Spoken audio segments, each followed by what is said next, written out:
আজকে কি কি সবজি কাটবো অবশ্যই আপনাদেরকে ভিডিওর মাধ্যমে দেখাবো। চলুন তাহলে। দর্শক, এই যে বেগুন বেগুন আমরা কাটতেছি, যে নতুন একটি গাছ, নতুন গাছের এই যে বেগুন, দেখতে থাকুন। বেগুন এই যে, মাশাআল্লাহ, আলহামদুলিল্লাহ বেগুন। দর্শক, আমরা এখন একটি লাউ কাটবো। চলুন তাহলে আমরা লাউয়ের কাছে যাই। আমরা এখন লাউ কাটবো, গাছের লাউ। আজকে যে সবজিগুলো আমরা কাটবো অবশ্যই আপনার এই ভিডিওর মাধ্যমে দেখাবো।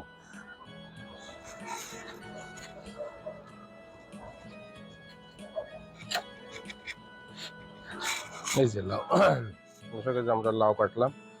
আজকে লাউ সাদা ধবধবে একটি লাউ, অনেক সুন্দর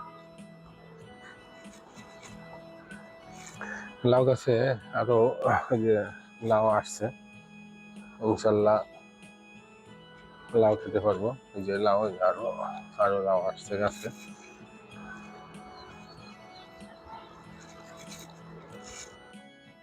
দর্শক, এখন আমি কলমি শাক কাটবো।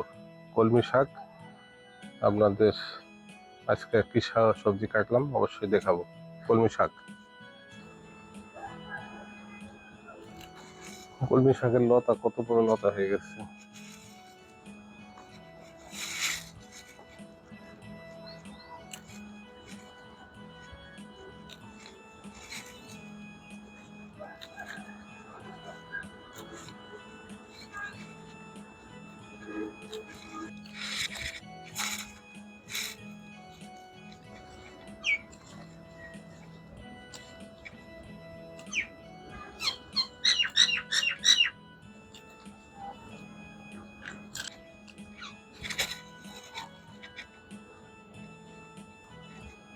অবশ্যই ভালো লাগবে। আমার এই ভালো লাগা চাইতে হিংসাটা বেশি লাগবে, যে আমি পরিশ্রম করার ফলে এই সবজিগুলো কেটে আমি খাচ্ছি। অনেকের হিংসা লাগবে, অনেকের ভালো লাগবে।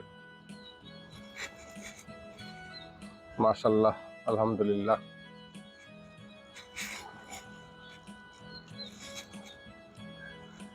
এইভাবে চলে প্রতিদিনই, ভিডিও না করলেও আমার প্রতিদিন এই গাছের মরিচ দেওয়া হয়। মাঝে মাঝে এই যে বয়স্ক পাতাগুলো কেটে দিতে হয়। মরিচ হয়ে যাবে, আজকের দিন হয়ে যাবে এই যে সবজির সাথে মরিচ। দর্শক, সবজি কাটলাম, এখন এর সাথে লাউয়ের সাথে লাউ পাকাতে হলে ধনের পাতা লাগবে। অবশ্যই এখন আমরা ধনের পাতা কাটবো। চলুন তাহলে ধনের পাতা কাটি।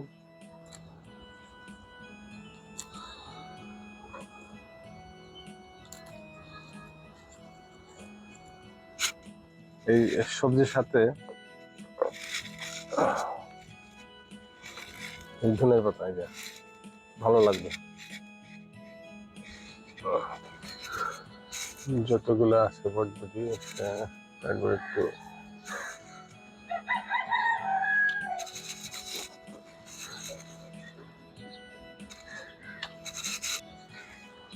দর্শক, প্রথমে বটবটি কাটলাম।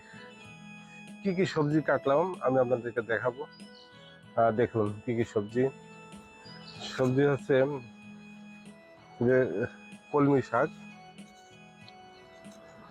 কলমি শাক আছে, এই যে কলমি শাক, ধনের পাতা, এরপরে আছে লাউ,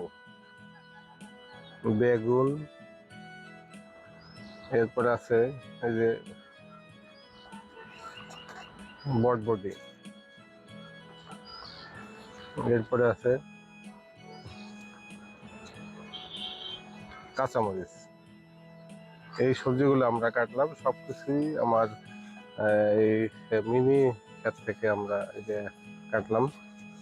এই যে অবশ্যই আসলে আমার কাছে খুব ভালো লাগতেছে। আসসালামু আলাইকুম, ভালো থাকবেন, সুস্থ থাকবেন।